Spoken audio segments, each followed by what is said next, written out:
স্বাগত। নিয়মিত আয়োজন এখন প্রকাশের সঙ্গে আছে আমি তোফায়েল আহমদ। জাতীয় নির্বাচন অনুষ্ঠানের সম্ভাব্য সময় ডিসেম্বর হলে চলতি বছরকে নির্বাচনের বছর বলাই যায়। সে কারণে রাজনীতি আবর্তিত হচ্ছে নির্বাচনকে ঘিরে। সারা বছর সাংগঠনিক কার্যক্রম যেমনই চলুক, রমজান এলেই কিছুটা পাল্টে যায় পরিস্থিতি। রমজান এবং পরবর্তী সময়ে রাজনৈতিক দলগুলোর কার্যক্রম নিয়ে আলোচনার জন্য আজ স্টুডিওতে আছেন বিএনপির সহ সাংগঠনিক সম্পাদক ব্যারিস্টার মীর হেলাল, এবি পার্টির সাধারণ সম্পাদক ব্যারিস্টার আসাদুজ্জামান ফুয়াদ এবং জাতীয় নাগরিক পার্টির যুগ্ম সদস্য সচিব লুৎফর রহমান। আপনাদের তিনজনকেই স্বাগত আজকের আলোচনায়। শুরু করতে চাই মীর হেলাল আপনাকে দিয়ে। একটা সময় আন্দোলন, ঈদের পরে আন্দোলন নিয়ে কিন্তু বিএনপিকে ট্রল করতেন আওয়ামী লীগের সাধারণ সম্পাদক ওবায়দুল কাদের। তো যাই হোক, একটি রোজা আমরা শুরু করেছি, সামনে ঈদ। ইতিমধ্যেই আপনাদের সিনিয়র নেতারাও বলেছেন যে মার্চেই তারা নির্বাচনী রোডম্যাপ চান, না হলে পরবর্তীতে সমমনা বা গণতান্ত্রিক শক্তিগুলোকে নিয়ে করণীয় নির্ধারণে বৈঠক করবেন তারা।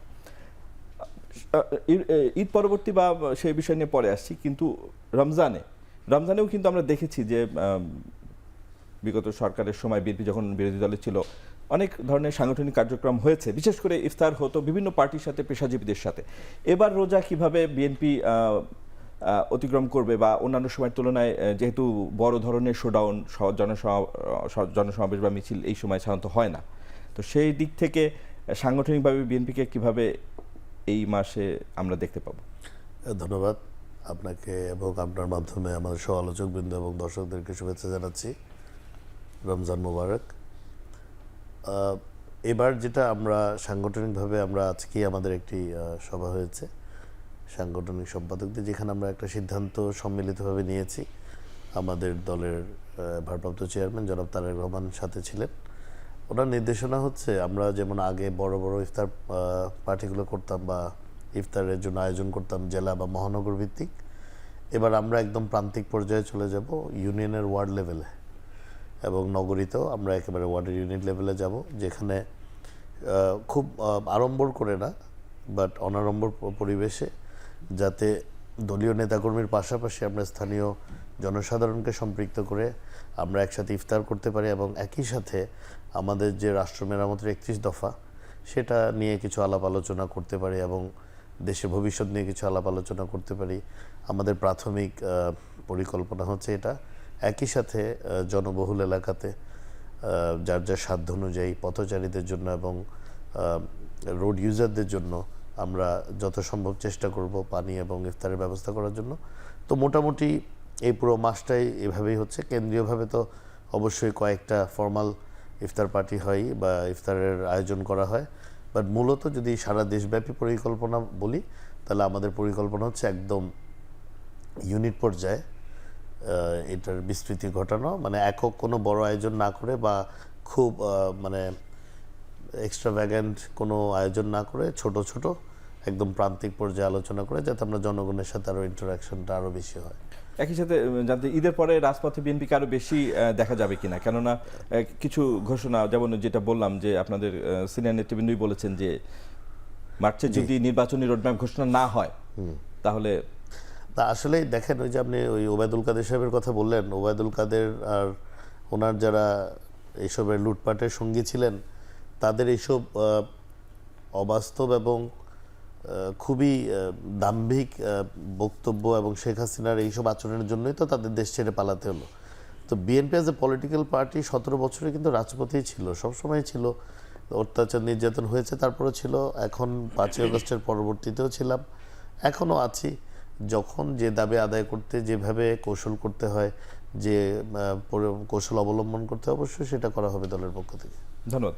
ব্যারিস্টার ফুয়াদ, আপনি আপনার পার্টি এই রোজায় বা এই রমজানে আপনারা সাংগঠনিকভাবে কি কৌশল নিচ্ছেন দলের জনসংযোগ, দলের পরিচিতি বাড়ানো, সাংগঠনিক ভিত্তি শক্তিশালী করার জন্য?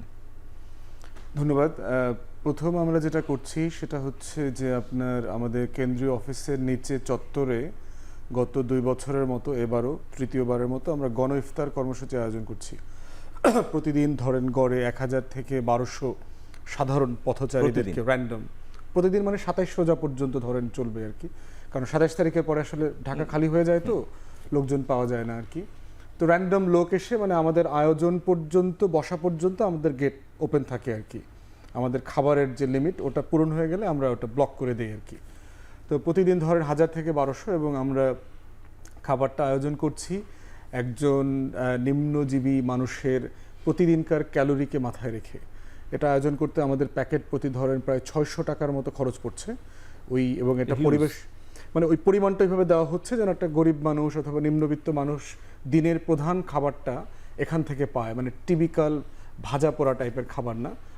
এবং এটা আমরা যেটা করছি পরিবেশ বান্ধব প্লাস্টিক এবং সব কিছুকে পরিবেশ বান্ধব করা, বসিয়ে খাওয়ার ব্যবস্থা করা, খেজুর ডিম পানি মিলায় এই আয়োজনটা করছি এবং এটা বেশ স্বতঃস্ফূর্তভাবে হচ্ছে।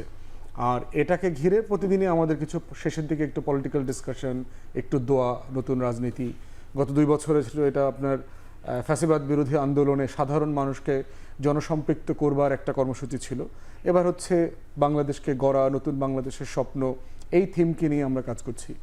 দ্বিতীয়ত হচ্ছে আমাদের যেখানে যেখানে ইউনিট আছে, আমরা নবীন দল, ছোট দল, বিএনপির তুলনায় অনেক ছোট দল, আমাদের যেখানে যেখানে ইউনিট আছে আমরা সেখানে সেখানে আমাদের সামর্থ্য মোতাবেক লোকাল সংগঠকরাও তাদের কর্মসূচি বাস্তবায়ন করবার চেষ্টা করছে।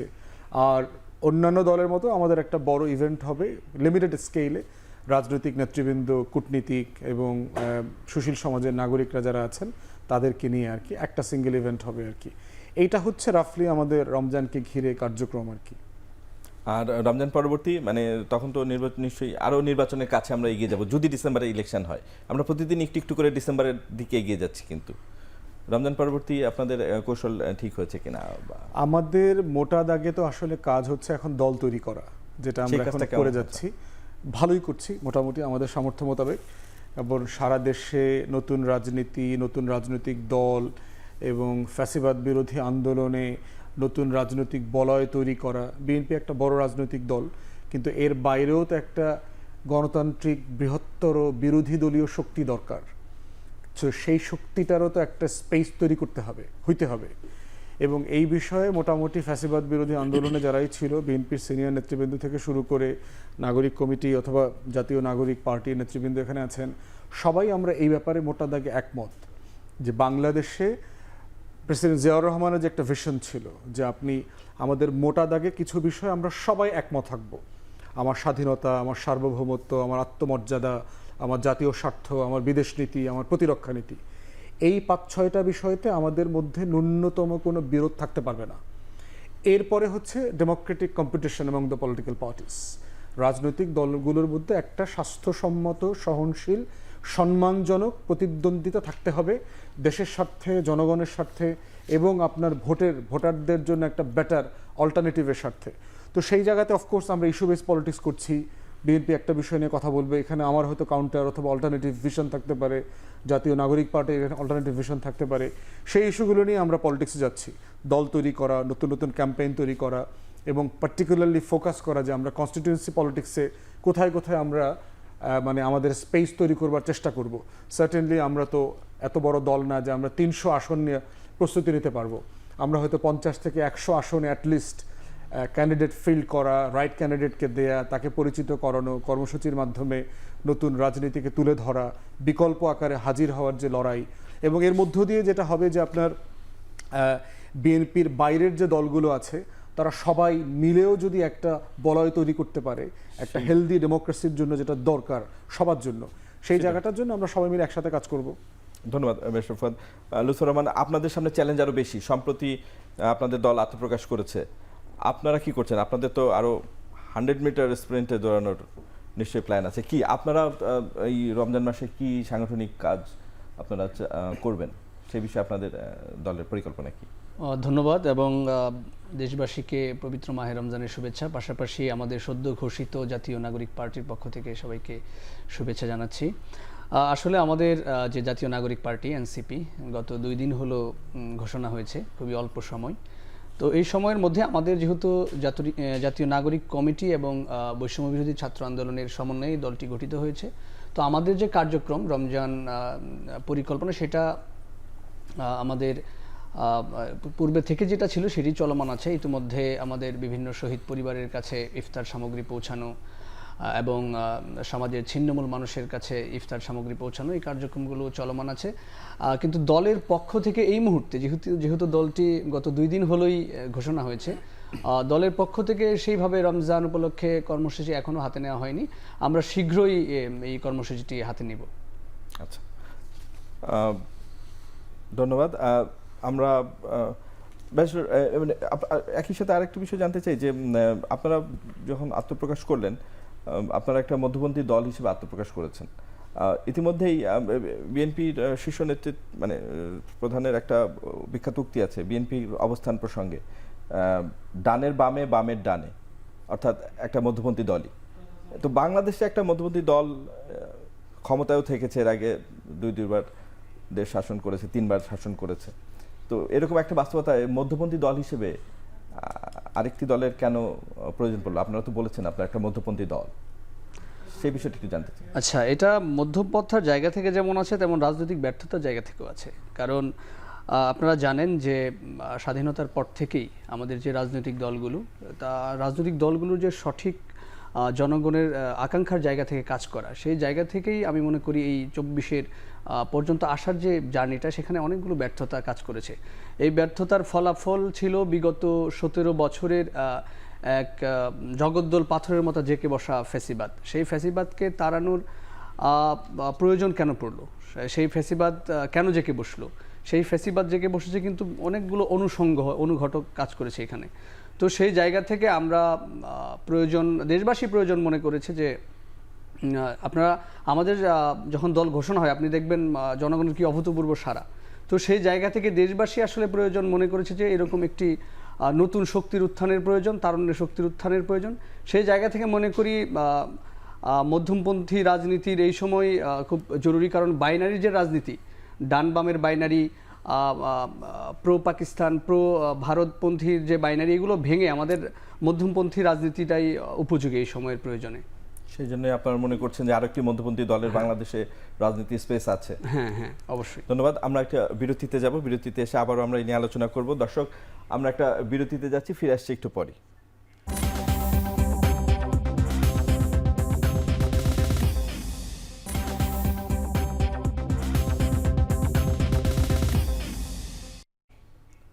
বিরতির পর আবারও ফিরে এলাম আজকের আলোচনায়।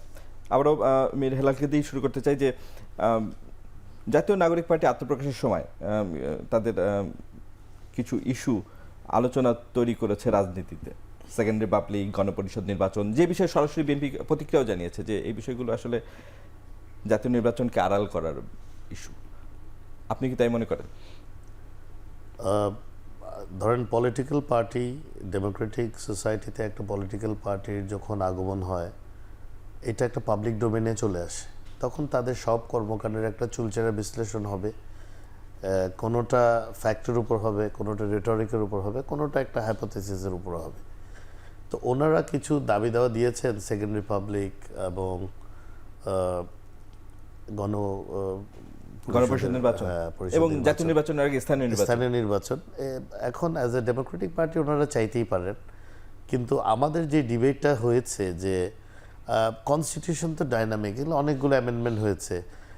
ওনারা যেটা গতকাল আমি একজনের সাথে আলাপ করছিলাম, আরেকটা সাথে উনি বললেন যে একটা স্টেডি ডকুমেন্ট দরকার। আসলে স্টেডি ডকুমেন্ট তো একটা ডেমোক্রেটিক সোসাইটিতে করা যাবে না, বিকজ আজকে যেটা মনে হচ্ছে দিস ইজ দ্য সলিউশন, 2045-এ গিয়ে it might appear that this is not the solution. So আমাদের যেটা ওপেন মাইন্ডেড থাকতে হবে যে আমরা আমাদের যে রিকুইজিট যেটা দরকার, যে দেশ চালানোর জন্য, যে সুশাসন প্রতিষ্ঠার জন্য যতটুকু দরকার, এগুলো আমাদের তো অ্যামেন্ডমেন্টের প্রভিশন আছেই, সো অ্যামেন্ডমেন্ট করে যাওয়া যায়। এখন আসেন সেকেন্ড রিপাবলিক। দেখেন 71-এ যখন আমাদের মুক্তিযুদ্ধ হলো, এতগুলো শহীদের রক্তের বিনিময়ে মুক্তিযুদ্ধ হলো, তাহলে তখন এই আবার যখন সেকেন্ড রিপাবলিক আপনি করতে চাচ্ছেন, তাহলে কি আপনার মনে হয় যে আমরা কোনোভাবে 71-এর যে অবদানটা আছে এটাকে আন্ডারমাইন করে আমরা এই যে 2024 এটাকে দিতে যাচ্ছি? বাংলাদেশের ইতিহাস যদি আমরা দেখি, 52 থেকে নিয়ে তত প্রি বাংলাদেশ বা এরপর 52-এর ভাষা আন্দোলন, স্পেশালি 71-এর মুক্তিযুদ্ধ will always remain the single most important day or the year or the date in the history of Bangladesh. এতগুলো শহীদের রক্তের বিনিময়ে তো একটা স্বাধীনতা অর্জিত বাংলাদেশ নামের একটা দেশ পৃথিবীর মানচিত্রে এসছে। তো ডিবেট তো আপনি পলিটিক্যাল ডিবেটটা থাকবেই। এখন আপনি আসেন স্থানীয় সরকার নির্বাচনে, দেখেন ইন্টারিম গভর্নমেন্টের কাজটা কি? ইন্টারিম গভর্নমেন্টের কাজ হচ্ছে একটা জায়গা থেকে অবস্থায় ওনারা দায়িত্ব গ্রহণ করেছেন, নেসেসারি অ্যামেন্ডমেন্ট বা রিফর্মস যেগুলো দরকার এগুলো করে একটি জনপ্রতিনিধিত্বমূলক সরকারের কাছে ক্ষমতা হস্তান্তরের ব্যবস্থা করা, যেটা আমরা মোটা দাগে যদি ধরে নেই একটা ইলেকটোরাল প্রসেসের মাধ্যমে। এখন আমরা দেখেছি ইলেকশন কমিশন রিফর্ম হয়েছে, বিচার বিভাগের রিফর্ম হয়েছে, পুলিশ প্রশাসনে বেশ কিছু রদবদল হয়েছে এবং এটা চলমান আছে, সিভিল অ্যাডমিনিস্ট্রেশনে হয়েছে। এখন তো আস্তে আস্তে আসলে একটা নির্বাচনের দিকে গেলেই বেটার, বিকজ এখন দেশে কিন্তু আইন শৃঙ্খলা বলেন, দ্রব্যমূল্য বলেন বা ডে টু ডে লাইফের জন্য যে স্টেডি একটা গভর্নমেন্ট দরকার এটা কিন্তু নেই। এবং আর সবচেয়ে বড় সমস্যা হচ্ছে আপনি বিডার চেয়ারম্যান সাহেবের সাথে বা এদের কারোর সাথে আপনি যদি আলাপ করেন আপনি দেখবেন 5ই আগস্টের পরে থেকে বাংলাদেশে কিন্তু single Penney of foreign investment আসেনি। এবং যতদিন না পর্যন্ত একটি নির্বাচিত জনপ্রতিনিধিমূলক সরকার আসবে না, কারণ তাদের একটা অ্যাপ্রিহেনশন আছে। লাস্ট যেটা আমাদের ইন্টারিম গভর্নমেন্ট এরকম ছিল 111-এর টাইমে, ওরা যে 46টা আইন পাস করেছে এর মধ্যে 43টা স্ক্র্যাপ করে দিয়েছে ফার্স্ট ডে অফ পার্লামেন্টে। তাহলে এই অ্যাপ্রিহেনশনটা কিন্তু সবার আছে, সব স্টেক হোল্ডারদের আছে। তো আমার মনে হয় as a political activist I believe যে next step, the only step this government should take next, ওনারা একটা নির্বাচনের রোডম্যাপটা ঘোষণা করে জাতীয় সরকার নির্বাচন ঘোষণা করুক, সব পলিটিক্যাল পার্টি পার্টিসিপেট করছে, সবাই তার ভিশনটা জাতির সামনে তুলে ধরছে, জাতি যেটা অ্যাকসেপ্ট করে সেটাই হবে। এরপরে সেকেন্ড রিপাবলিক যদি অ্যাকসেপ্টেড হয় সেকেন্ড রিপাবলিক হবে, যদি গণপরিষদ অ্যাকসেপ্টেড হয় গণপরিষদ হবে। Let the people decide, that is all we are saying. ধন্যবাদ। আমি ব্যারিস্টার ফুয়াদের কাছে আসার আগে একটু লুৎফরের কাছে আসতে চাই। লুৎফর রহমান, আপনি যদি একটু বলবেন যে আসলে আপনারা এই পারপাজে মানে এই ইস্যুতে আসলে পার্টিকুলারলি কি মানে করতে চান? কেননা আপনারা বলছেন জনমত গঠন করবেন, জনমত গঠন যদি আপনারা ব্যর্থ হন তাহলে নির্বাচনে গিয়ে তারপরে যদি আপনারা সংখ্যাগরিষ্ঠতা পান তখন আপনারা এই বিষয়গুলো বাস্তবায়নের চেষ্টা করবেন। আসলে বিষয়টা কতটা বাস্তবসম্মত? আপনারা যে বিষয়গুলো নিয়ে জনমত গঠন করতে যাচ্ছেন, জনমত গঠন করতে পারবেন মনে হয় এই বড় এই অত্যন্ত সংবেদনশীল এই ইস্যুতে? এটা তো একটা প্রক্রিয়ার ভেতর দিয়ে যাবে। জনমত ব্যাপারটা হচ্ছে একটা সাংগঠনিক ঘোষণা করার জন্য ঘোষণা, ঘোষণা করার জন্য ঘোষণা না। কারণ একটি রাজনৈতিক দল যখন, এটা পুরোপুরি ঘোষণাপত্র বলা যায় না। আমাদের সূচনা বক্তব্য দিয়েছেন আমাদের সেদিন আমাদের জাতীয় নাগরিক পার্টির আহ্বায়ক। আমরা যে আংশিক কমিটিটা ঘোষণা করেছি সেই আংশিক কমিটি থেকে আপনি যদি দেখেন তাহলে দেখবেন যে এটা 1 বছরের জন্য ঘোষণা করা হয়েছে। বিভিন্ন বেশ কিছু ইয়ে নিয়ে কাজ করবে, গঠনতন্ত্র, কর্মসূচি প্রণয়ন, সাংগঠনিক বিস্তার। তো সেই জায়গা থেকে আমাদের যে কিছু প্রস্তাবনা, আমরা এজ এ পার্টি আমাদের কিছু প্রস্তাবনা, এর মধ্যে কিছু বিষয় খুবই প্রয়োজনীয়। কারণ আপনি ভাইয়া যেটি বললেন, আমরা তো অ্যাগ্রি করি যে মহান মুক্তিযুদ্ধ, যেটাকে আমরা প্রথম রিপাবলিক বলছি, সেই মহান মুক্তিযুদ্ধের ফলে যেই সংবিধান প্রণয়ন হয়েছে সেই সংবিধানের কাঠামোগত যে ত্রুটিগুলো, সেই ত্রুটিগুলোর কারণেই কিন্তু ফ্যাসিবাদী একটি শাসন ব্যবস্থা বা ফ্যাসিবাদী একটি সরকার গঠিত মানে চলেছে বিগত সময়গুলোতে। তো সেই জায়গা থেকে এখন আমাদের যে দাবি, সেই দাবিটি হচ্ছে গণপরিষদ নির্বাচন। এই নির্বাচনের ভেতর দিয়ে যারা নির্বাচিত হয়ে আসবেন তারা যাতে করে আগামীতে সংবিধানটা এমনভাবে প্রণয়ন করবেন যাতে করে কোনো সরকারি আর ফ্যাসিবাদী সেই জায়গা থেকে বা ফ্যাসিবাদী ব্যবস্থাকে আর ইয়ে না দিতে পারেন আর কি। ধন্যবাদ। মিস্টার ফুয়াদ, আমাদের তো একটি সংস্কার প্রক্রিয়া চলমান আছে। সেই সংস্কার প্রক্রিয়ার বাইরে এসে একটি রাজনৈতিক দল তাদের মতো তারা বলতেই পারে। আপনি এর পটেনশিয়ালিটি কেমন দেখেন, সেকেন্ড রিপাবলিক বা গণপরিষদ নির্বাচন? দেখেন, সেকেন্ড রিপাবলিকের আলোচনাতে আমরা সবাই যা বলছি, বিএনপি যা বলছে অথবা নাগরিক পার্টি যা বলছে অথবা আমরা গত 3-4 বছর থেকে যা বলে আসছি, কথায় আসলে খুব বেশি সাবস্ট্যান্টিভ পার্থক্য নাই। প্রসেসের ভিতরে কিছু দ্বিমত আছে আর কি। লার্জলি মোটা দাগে আমরা এই পরিবর্তনগুলোর পক্ষে সবাই। সেকেন্ড রিপাবলিক বলতে আসলে কি বোঝানো হচ্ছে, অথবা আমরা যারা বলছি যে first Republic had failed and failed miserably, এটার মানে কি? এটা মানে বোঝার জন্য হচ্ছে আমাদেরকে ইতিহাসে ফিরে যেতে হবে যে প্রথম রিপাবলিকটা আসলে আমরা কেন করেছিলাম। শহীদ প্রেসিডেন্টের মার্চ মাসের স্বাধীনতার ঘোষণার পরে এপ্রিলের 10 তারিখে একটা প্রবাসী সরকার গঠিত হয় কলকাতায়। এই সরকারটা 17 তারিখ আনুষ্ঠানিকভাবে শপথ নেয় এবং স্বাধীনতার ঘোষণাপত্র পাঠ করে। এই মেহেরপুরের আম্রকাননে এসে হাফ অ্যান আওয়ারের জন্য এসে তড়িৎ গতিতে শপথ বাক্য পাঠ করে চলে যান আর কি। ঘোষণাপত্রটা পড়েছিল অধ্যাপক ইউসুফ আলী, লিখেছেন আওয়ামী লীগের নেতা ব্যারিস্টার আমিরুল ইসলাম সাহেব। যদিও এ ব্যাপারে ভিন্ন মত আছে যে সাম ব্যারিস্টার সুব্রত রায় চৌধুরী কলকাতা হাইকোর্টে উনি লিখে দিয়েছেন। This a difference of opinion. এই ঘোষণাপত্রটা যদি দেখেন, ওখানে বলে দেওয়া আছে যে আমরা যেই পাকিস্তান রাষ্ট্রটা বাঙালি মুসলমান এবং বাঙালি নিম্নবর্ণের হিন্দুরা মিলে তৈরি করলো, সেই রাষ্ট্রটাকে তারাই কেন আবার তালাক দেওয়ার জন্য প্রস্তাব করছে। তো সেখানে প্রথম অংশে আছে অজুহাতনামা আছে যে ওয়ারাজ দিয়ে যে যেহেতু পাকিস্তান রাষ্ট্র তার কৃত ওয়াদা রাখে নাই, বৈষম্য করেছে, ক্ষমতা হস্তান্তর করে নাই, নির্বাচিত সরকারের হাতে ক্ষমতা তুলে দিতে অস্বীকার করেছে, এগুলো বলে টলে দ্বিতীয় অংশে হচ্ছে আকাঙ্ক্ষার কথা বলা আছে। অতএব আমরা উই দ্য পিপল, এই 7 কোটি 7.5 কোটি মানুষ মিলে নতুন করে একটা রাষ্ট্র প্রস্তাব করছি, যেই রাষ্ট্রটা হবে ইন্ডিপেন্ডেন্ট, স্বাধীন, সভরেন, সার্বভৌম, ডেমোক্রেটিক, গণতান্ত্রিক, এবং সেই রাষ্ট্রটা পরিচালিত হবে 3টা মূলনীতির উপর ভিত্তি করে। একটা হচ্ছে সাম্য, মানবিক মর্যাদা এবং সামাজিক সুবিচার। এর ভিত্তিতে রাষ্ট্রটা পরিচালিত হবে। থার্ড হচ্ছে আপাতত এই প্রবাসী সরকার কিভাবে পরিচালিত হবে তার কিছু টুলস এক্সপ্লেইন করা হয়েছে। এখন প্রশ্ন হচ্ছে যে এই নীতিতে আজকে 2024-এ 25-এ এসে আপনাকে দেখতে হবে সেই আকাঙ্ক্ষিত রাষ্ট্রটা কি আমি পেয়েছি কিনা। আমার রাষ্ট্রে গত 16 বছরের আওয়ামী লীগের খতিয়ান এবং আমলনামা যদি দেখি, সেখানে আপনি দেখবেন যেখানে কি আসলে সাম্য ছিল, যারা বিরোধী দলের রাজনীতি করতেন তারা কি আসলে একই মর্যাদা পেতেন, তারা কি আসলে মানুষের ন্যূনতম মর্যাদা পেয়েছেন কিনা। 1,34,000 মিথ্যা মামলায়, রাজনৈতিক মামলায় 60 লক্ষ আসামি, 1 কোটির উপরে মানুষ পলাতক। বিচার বিভাগে আপনি দেখেছেন যে নির্যাতন করে বিএনপি, জামাত, শিবির, ছাত্রদল, হেফাজতের নেতাকর্মীকে ট্রলিতে করে নিয়ে আসছে, তারপরে আরও 7 দিনের 10 দিনের রিমান্ড দিয়ে দিয়েছে। এই বিচারপতিরা দিয়েছে, আওয়ামী বিচারপতিরা দিয়েছে। বাংলাদেশে সুপ্রিম কোর্টের সিনিয়র জাজরা বাংলাদেশে যত ক্যাওয়াস হয়েছে গত 16 বছরের প্রত্যেকটার সাথে কোনো না কোনো ফর্মে তারা জড়িত ছিল। আমাদের একটা কেয়ারটেকার প্রভিশন ছিল যে একটা অল পার্টি পলিটিক্যাল সেটেলমেন্ট ছিল, এই সেটেলমেন্টটাকে আন্ডু করে দিয়েছে। তাহলে আপনি যদি আকাঙ্ক্ষার চরিত্র দেখেন, শ্বেতপত্র বলেছে ন্যূনতম $16 বিলিয়ন করে এখান থেকে পাচার হয়েছে। তাহলে আমার সেই বৈষম্যহীন বাংলাদেশ যেটা আমি করতে চেয়েছিলাম, সেই বাংলাদেশটা কোথায়? প্রত্যেকটা ধারা উপধারা লঙ্ঘিত হয়েছে গত 16 বছরে। সো সেই জায়গাতে বলা হচ্ছে ফার্স্ট রিপাবলিক হ্যাড ফেইলড। দ্বিতীয়ত আকাঙ্ক্ষার জায়গাটা কোথায়? সেটা হচ্ছে যে ফার্স্ট রিপাবলিকের ভিত্তি ছিল 72-এর সংবিধান।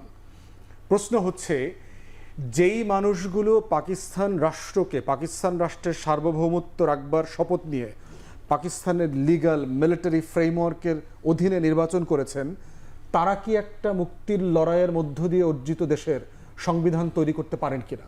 পারেন না, তাদের এই ম্যান্ডেট ছিল না। তারপরও তারা জোর করে গণপরিষদ তৈরি করে সংবিধান সভা করে করলেন নভেম্বরে 72-এ। করার পরে তারা কি রেফারেন্ডাম গেছেন, গণভোট দিয়েছেন, মানুষের জনগণের সম্মতি নিয়েছেন? নেন নাই। তারপরে তারা চেষ্টা করতে পারতেন। 73-এর মার্চে নির্বাচন হয়েছে, আওয়ামী লীগ থেকে শুরু করে কেউ কি জনগণের কাছে ম্যানিফেস্টো দিয়েছে, পলিটিক্যাল ম্যানিফেস্টো, যে আমি হারিডলি অ্যাব্রাপ্টলি একটা কনস্টিটিউশন করে ফেলেছি, সরি, কিন্তু এটা এখন আপনারা সম্মতি দেন, এটাকে আমরা লেজিটিমাইজ করতে পারি কিনা? করে নাই। এই রাষ্ট্রটাই ওই সংবিধানের ভিত্তিতে 4th অ্যামেন্ডমেন্ট করেছে। যারা মুক্তির লড়াই করলো 3 বছর আগে, তারা জাতীয় দল করলো, একদলীয় শাসন ব্যবস্থা কায়েম করলো, বাকশাল করলো। এই সংবিধানের মধ্যে কন্ট্রাডিক্টরি প্রভিশন করলো রাষ্ট্রের মূলনীতি আকারে। আপনার গণতন্ত্রও রেখেছে, সমাজতন্ত্রও রেখেছে। সাডেনলি আপনার কোনো প্রসেস দেশের সবগুলো ঝুট মিল, পাটকল, বস্ত্র মিল যা যা ছিল সবগুলো আওয়ামীকরণ করে ফেললো। আওয়ামী লীগের লাসপেন্সার, যুবলীগ, ছাত্রলীগকে দিয়ে এমডি চেয়ারম্যান বানায় আমার টোটাল ইন্ডাস্ট্রি কলাপস করে দিয়েছে। এখানে সেকুলারিজম এনেছে, এনে দেশের ধর্মপ্রাণ মুসলমানদেরকে আন্ডারমাইন করেছে। আবার বাঙালি জাতীয়তাবাদ এনে অবাঙালি বাংলাদেশিদেরকেও সে আবার আইসোলেট করে দিয়েছে। তাহলে আমার মুক্তির লড়াইয়ের যে প্রত্যেকটা বেঞ্চমার্ক ছিল, এই সংবিধান এবং শাসন কাঠামো সেটাকে ভেঙে দিয়েছে।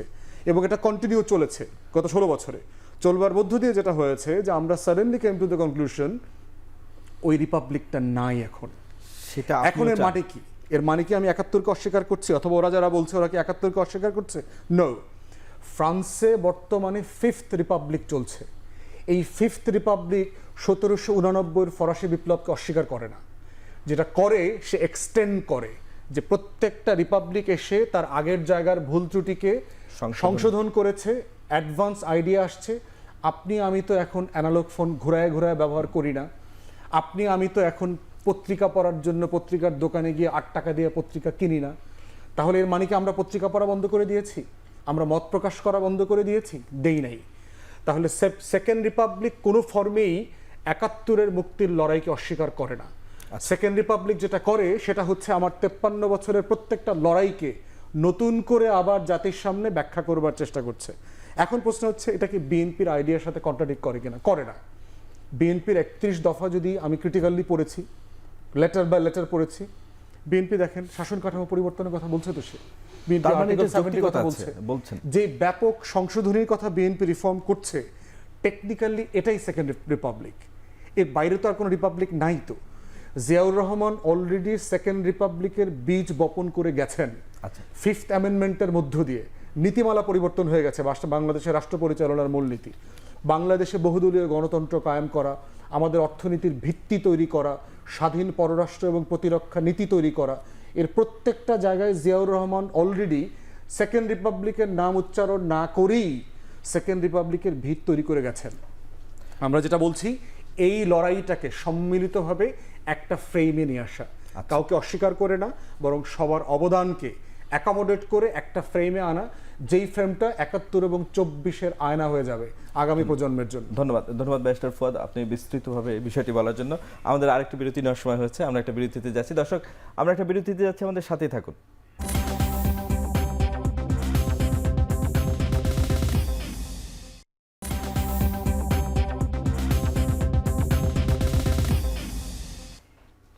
বিরতির পর আবার ফিরলাম আজকের আলোচনায়।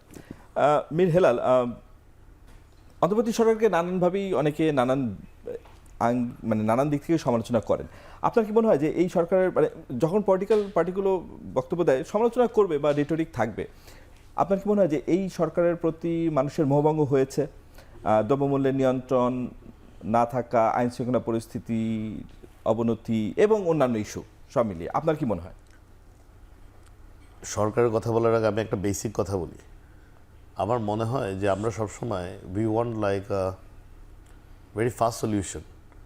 মানে কিছু একটা হলো, হয়তো এটা জাস্ট ব্যান্ডেড লাগাই দিলেন, পরের দিন সকালে ঠিক হলে, এইভাবে জিনিসটা কাজ করে না। যে হাইপটা 2024 সালে, যে হাইপ বলবো না, ইটস এ রং ওয়ার্ড, যে গণ অভ্যুত্থানটা হয়েছে, এটাতে মানুষের এক্সপেকটেন্সিটা ওয়াজ স্কাই হাই। মানে ইট রকেটেড, মানে একদম মনে করেন ছাদ ছেড়ে বেরোয় গেছে। তো ওনারা ভাবছে যে যারা এখানে দায়িত্ব নিচ্ছে, যেহেতু সবার মতের সরকার, একদিনে এসে সব ঠিক করে ফেলবে, কিন্তু এটা তো কোনো আলাদ্দিনের প্রদীপ না, এটা তো একটা টোটাল সিস্টেম। এই সিস্টেমটা তো আওয়ামী লীগ তার চোর চামার, আমি sorry to say this, but এছাড়া আর ভালো কোনো ওয়ার্ড নাই। এদের লোকজন দিয়ে যে লুটপাট করে গেছে, যে ক্ষতি করে গেছে, যে প্রত্যেকটা সাংবিধানিক প্রতিষ্ঠান বলেন, প্রত্যেকটা অঙ্গ যে স্টেটে ধ্বংস করে দিয়ে গেছে। তো এইটা তো ওভারনাইট আপনি কোনোভাবে ফিক্স করতে পারেন না। আপনি এখন যে পুলিশগুলো রদবদল করছেন, এদের নিয়োগ কখন হয়েছে? মাঝখান দিয়ে তো 17 বছর দেশে অনির্বাচিত সরকার ছিল। তাহলে মোটা দাগে তো আপনি পুরো প্রশাসন বলেন, বিচার ব্যবস্থা, সিভিল অ্যাডমিনিস্ট্রেশন, মিলিটারি, মানে সব কিছুতেই তো তাদের প্রভাবটা এখন রয়ে গেছে। এর মাঝে যারা দায়িত্ব নিয়েছেন, তাদের একসাথে দ্রব্যমূল্য কন্ট্রোল করা, দেশের পরিস্থিতি কন্ট্রোল করা ডিফিকাল্ট। একটা জিনিস হলো, যারা দায়িত্বে এসছেন তারা অত্যন্ত অভিজ্ঞ, কিন্তু যার যার সেক্টরে রাষ্ট্র পরিচালনার সাথে কিন্তু আসলে অন্যান্য আপনি যদি প্রফেশন মিশন, এটা খুব ডিফিকাল্ট।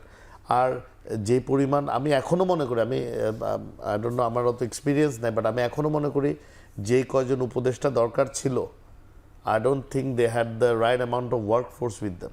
আচ্ছা, আমার মনে হয় আরেকটু বিস্তৃত হলে ওনারা আরও কিছু জিনিস কন্ট্রোল করতে পারতেন। ট্রেড ইমব্যালেন্স হয়ে যাচ্ছে, মানে দ্রব্যমূল্য বৃদ্ধি পেয়ে যাচ্ছে, কোনো আইন শৃঙ্খলা রক্ষা করা যাচ্ছে না, এবং মানে এটাতে হচ্ছে কি দেশে একটা আস্থাশীল, মানে আস্থার অভাব হয়ে যাচ্ছে, যে মানুষ মনে করছে আল্লাহ আজকে তো সব ঠিক হয়ে যাবে, কিন্তু ঠিক না হয় বরঞ্চ ওরা চিন্তা কিছুই তো চেঞ্জ হয় না। এখন এই সিচুয়েশনটা কিন্তু খুব খারাপ। তখন এই জায়গায় যায়, তখন মানুষ কিন্তু আস্তে আস্তে এটা কম্পেয়ার করে যে তাহলে লাভ কি হলো। সেটাই। কিন্তু মাঝখানে যে এত বড় অর্জন, দেখেন আপনি কিন্তু পুরো বাংলাদেশকে শুধু ঢাকা, চিটাগং বা এই মেজর সিটিগুলো দিয়ে আপনি অ্যানালাইজ করলে হবে না। এটা কিন্তু গ্রাম প্রত্যন্ত অঞ্চল মিলেই পুরো বাংলাদেশ। তো এইটাতে আপনি যদি যান, আমার মনে হয় যে একটা পারসেপশন এরকম হচ্ছে যে আহারে এরা তো কিছুই করতে পারলো না, কিন্তু ওনারা কিন্তু এর চেয়ে বেশি করাটাও খুব মুশকিল। যেই সিচুয়েশনে ওনারা সব কিছু পেয়েছে বা যেই ব্যবস্থায় দেশটা চলছে, ভেরি ডিফিকাল্ট ফর দেম। এই জন্য কিন্তু যত এই শাসনামলটা বা এই পিরিয়ডটা যতটুকু শর্টেন করা যায়, এটাই ওনাদের উপর মানুষের যে আস্থা, এটা থাকতে থাকতেই আচ্ছা, নেক্সট স্টেপে গেলে ওনাদের জন্য বেটার বলে আমি মনে করি। আমি আবারও আসবো আপনার কাছে। তার আগে মিস্টার ফুয়াদ, আপনি একটু সংক্ষেপে বলবেন যে এই রমজানে পলিটিক্যাল পার্টির নেতাকর্মীরা বেশ স্বস্তিতে রোজা বা ইফতার করতে পারছেন। আমরা বিভিন্ন আলোচনায় সেই কথাগুলো উঠে এসছে। আজকে সারাদিনে বিভিন্ন পলিটিক্যাল পার্টি যেসব আলোচনা সভা হয়েছে, কেননা বিগত সরকার তাদের ঘরছাড়া করেছিল, নানানভাবে রাজনৈতিক কর্মকাণ্ড করতে দেয়নি। এই অ্যাসপেক্ট বাদ দিয়ে সাধারণ মানুষ আইন শৃঙ্খলা পরিস্থিতি এবং দ্রব্যমূল্যের আসপেক্টে কেমন আছে এই রমজানে? আপনার কি মনে হয়? আপনি পলিটিক্যাল পার্টি, আপনারা তো জনমানুষের সাথে মিশেই রাজনীতি করেন। একটা বিষয় হচ্ছে যে কারেন্টলি জিনিসপত্রের দাম খুব বেশি ফ্ল্যাকচুয়েট করছে না, স্টেবল আছে, এবং স্টেবিলিটিটা জরুরি। কিন্তু অ্যাট দ্য সেম টাইম এটাও বোঝা জরুরি কয় টাকার জিনিস কয় টাকাতে এসে স্থির হয়েছে। ধরেন 2 টাকার একটা জিনিস গত 6 মাস ধরে বেড়েছে, বাড়তে বাড়তে এটা এখানে এসছে। এই 6 মাসের ইনফ্লেশনের সাথে অ্যাডজাস্ট করে কি আমার ক্রয় ক্ষমতা বেড়েছে কিনা, আমার জনগণের সাপোর্ট সিস্টেম বেড়েছে কিনা। আবার এট দ্য সেম টাইম রাষ্ট্র যে সোশ্যাল সিকিউরিটি নেট দেবার কথা, সেই নেটের ভিতরে এই স্ট্রাগলিং, মানে যারা খুব কষ্ট করছেন, এই পরিবারগুলোকে আসলে আনতে পারছে কিনা।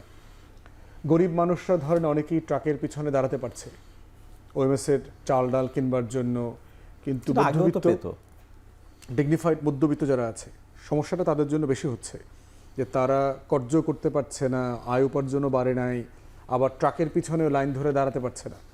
তো সেই সংকটের জায়গাটা হচ্ছে যে আপনার অন্তর্বর্তীকালীন সরকারকে অ্যাড্রেস করতে হবে। প্যারালালি এটাও মাথায় রাখা দরকার যে বাংলাদেশ রাষ্ট্রের অর্থনীতিকে আওয়ামী লীগ আসলে কোথায় রেখে গেছে, সরকারের আসলে টাকা আছে কিনা, সে যে এক্সট্রা স্পেন্ড করবে। হেলাল ভাই কারেক্টলি পয়েন্ট আউট করেছে যে aspiration is the ocean high, কিন্তু ইস্যু ইজ আমার এটা ডেলিভার করবার মতো ক্যাপাসিটি আমার রাষ্ট্রের আছে কিনা। আমার তো রিসোর্স নাই, আমার হাত নাই। বুঝতে পেরেছি। পাশাপাশি আইন শৃঙ্খলা পরিস্থিতি কি বলবো? আইন শৃঙ্খলা পরিস্থিতি ফ্যাক্টস অ্যান্ড ফিগারে খুব খারাপ না, পারসেপশনে খারাপ।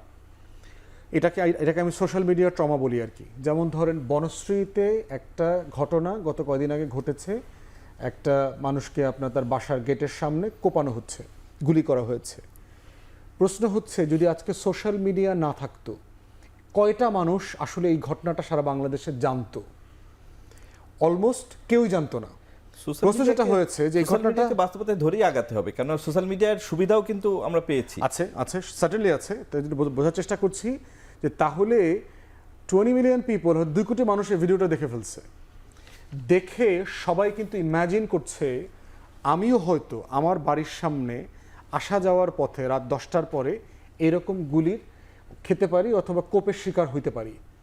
এবং এই উত্তরায় যেটা ঘটেছে, ইমাজিনেশনটা is much more dangerous than the facts and figure itself. আমরা বুঝতে পেরেছি। তখন তারা বোধ করতে শুরু করে যে সারা দেশে মনে হয় ঘটনা ঘটছে। দিনাজপুরে বসে ওই লোকটা চিন্তা করছে, কুমিল্লাতে বসে ওই লোকটা চিন্তা করছে, চিটাগংয়ে বসে চিন্তা করছে। আপনি যদি পুলিশের ডেটা দেখেন, গত বছরের আওয়ামী লীগের সাথে কম্পেয়ার করেন, law and order situation, price hike, inflation, every সেক্টরে ইটস মাচ বেটার। কিন্তু সার্টেনলি এইটা বলাটাই একটা অন্তর্বর্তীকালীন সরকারের সফলতা না। অন্তর্বর্তীকালীন সরকারের সফলতা হচ্ছে যে আমার গায়ে থেকে এখনো রক্ত ঝরছে। আপনি কি করছেন? ধন্যবাদ ব্যারিস্টার ফুয়াদ। লুৎফর রহমান, আপনার কি মনে হয় না যে মানুষ আসলে 5 আগস্ট পরবর্তী মানুষের যে উচ্ছ্বাস মিয়ে গেছে, তারা ডেইলি লাইফে যে স্ট্রাগল করতেছে নানান ইস্যুতে, সব ইস্যুগুলো অ্যাড্রেস করতে পারছে না অন্তর্বর্তী সরকার? আমি আসলে আমাদের দুজন বিজ্ঞ আলোচকের কথার সাথেই তাল মিলে বলতে চাই, আসলে মানুষের যে প্রত্যাশা সেটা তো এই সরকার নানা কারণেই পূরণ করতে পারছে না। তবে আমি কিছু জায়গায় সরকারের আন্তরিকতা দেখছি যে তারা চেষ্টা করছে, কিন্তু মানুষের যে ট্রমা, ফুয়াদ ভাই যেটি বললেন যে সোশ্যাল মিডিয়ার একটি ঘটনাকে ডিসইনফরমেশন আকারে ছড়ানো এবং পতিত স্বৈরাচারের ক্রমাগত এটাকে সার্কুলেট করা, তারা হিউজ টাকা ব্যয় করছে এইগুলা ছড়ানোতে। তবে এটা তো আমাদের বলে দিলাম আর এটা দায় এড়ানোর মতো কথা, আমরা এটা বলতে চাচ্ছি না। কিন্তু সরকারকে মনে করি আরও দায়িত্বশীল হতে হবে। আজকে যেমন আমি দেখলাম, একটা নিউজে দেখলাম যে বাণিজ্য উপদেষ্টা যিনি আছেন তিনি একটি ঘোষণা দিয়েছেন যে সারা দেশের প্রায় 6টি জেলায় আগে টিসিবির পণ্য বিতরণ হতো, সেটি আগামী কাল থেকে সম্ভবত আরও 56টি জেলায় বিতরণ হবে। এটা একটা ইতিবাচক দিক। আমরা চাই যে রোজাতে মানুষ আসলে স্বস্তিটা ফিরে পাক, আর দ্রব্যমূল্যের যেটি চলছে সেটি আরও স্থিতিশীল হোক, মানুষ যাতে সেই স্বস্তিটা পায়। এবং গত বছরের তুলনা করলে আমি মনে করি মোটামুটি তুলনামূলকভাবে মানুষ অন্তত দ্রব্যমূল্যের ক্ষেত্রে একটু স্বস্তিতেই আছে, আমার জায়গা থেকে আমি এটা মনে করছি। আমাদের হাতে সময় কম, আমি লাস্টলি তিনজনকেই আপনাদের মানে কাছে জানতে চাই যে বেগম জিয়া তো বর্ধিত সভায় বলেছেন নেতাকর্মীদের নির্বাচনের জন্য প্রস্তুতি নিতে। আপনারা আসলে ডিসেম্বরকে ধরেই আগাচ্ছেন, অনেক সময় বলা হয় যে তারও আগে নির্বাচন চাই। আসলে বিএনপি কোন টার্গেটকে ধরে আগামী নির্বাচনে বা যাচ্ছে বা এখন যাচ্ছে? ধরেন ডিসেম্বরে হবে, অক্টোবরে হবে, নভেম্বরে হবে, ডিসেম্বরের ভিতরে ইনশাল্লাহ নির্বাচন হবে। এবং যেটা আমি শুরুতেই বলেছি, আমরা কিন্তু এই বছরের রমজান যে কর্মসূচিগুলো, রমজান উপলক্ষে যে কর্মসূচিগুলো দিয়েছি, এগুলো নির্বাচনমুখী কর্মসূচি। এগুলো কিন্তু আগের মতো নির্বাচন নিয়ে কি আর শঙ্কা আছে বিএনপির? না, নির্বাচন নিয়ে কোনো শঙ্কার কিছু তো আমরা দেখি বিরোধী সবসময় তো নির্বাচন নিয়ে কথা আসে। এটা হয় কি যে আমরা একটা মানে সবাই একটা অ্যাসুরেন্স চায়।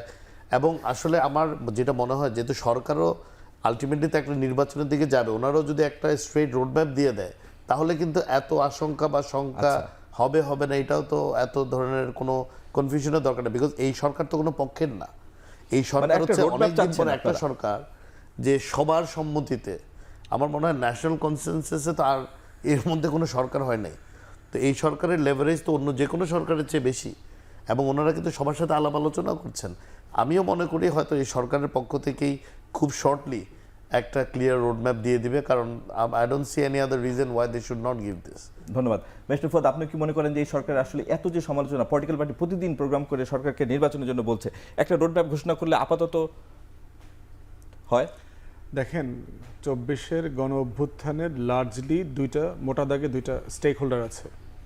একটা হচ্ছে পলিটিক্যাল পার্টিস, একটু সংক্ষেপে, আমাদের সময় কম। বিএনপি লিডিং ফোর্স সেখানে। তো তাদের পক্ষ থেকে তারা 17 বছর থেকে একটা ফ্রি ফেয়ার নির্বাচন, গণতন্ত্র, ভোট, তারা এটার জন্য ক্যাম্পেইন করছে, ফ্যাসিবাদ বিরোধী আন্দোলনের জন্য তারা কাজ করেছে, স্যাক্রিফাইস করেছে। এবং একটা রাজনৈতিক দলের কাছ থেকে বারবার নির্বাচনের কথা শোনার ভিতরে কোনো সমস্যা দেখি না। তার একটা নিজস্ব পলিটিক্স আছে, তার একটা কম্পিটিটিভ কনস্টিটিউয়েন্সি আছে, তার যে বিশাল ওয়ার্কফোর্সের একটা ব্যাপার আছে, সিনিয়র লিডারদের বয়স অ্যাভারেজ 75+। এই সকল বাস্তবতা এটা খুবই ন্যায্য। এর পাশাপাশি হচ্ছে বিএনপির একটা 111-এর ট্রমা আছে, যে বিএনপি একটা ভয় আতঙ্কের মধ্যে আছে যে এত বড় একটা দল হওয়ার পরেও সে কোনো না কোনো ফর্মে আবার ক্ষমতার এত কাছে এসেও দূরে চলে যায় কিনা। এবং এই ট্রমাটাকে কোনোভাবে ছোট করে দেখা, হেয় করে দেখা অন্তর্বর্তীকালীন সরকারের উচিত হবে না। দ্বিতীয় মোটা দাগে স্টেক হোল্ডার হচ্ছে ছাত্ররা, যারা জুন, জুলাই, আগস্টে গণ অভ্যুত্থান সফলভাবে করেছে। তারা নির্বাচনের কথা বলে নাই, তারা দেয়ালে দেয়ালে বলেছে সংস্কার চাই, বিচার চাই, ন্যায্যতার ভিত্তিতে নতুন রাজনৈতিক বন্দোবস্ত চাই, বাংলাদেশ 2 চাই, এগুলো তারা বলেছে।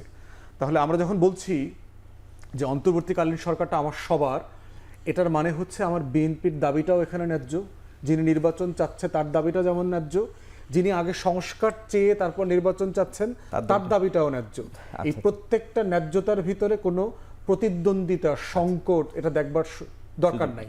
যেটা আছে, this is the beauty of democracy. আমরা যেটা হয়েছে একটা আওয়ামী ট্রমার মধ্য দিয়ে যাচ্ছি এখনো। এই আওয়ামী ন্যাশনাল ট্রমাটা হচ্ছে সিঙ্গুলার ওপিনিয়নে অভ্যস্ত হয়ে যাওয়া।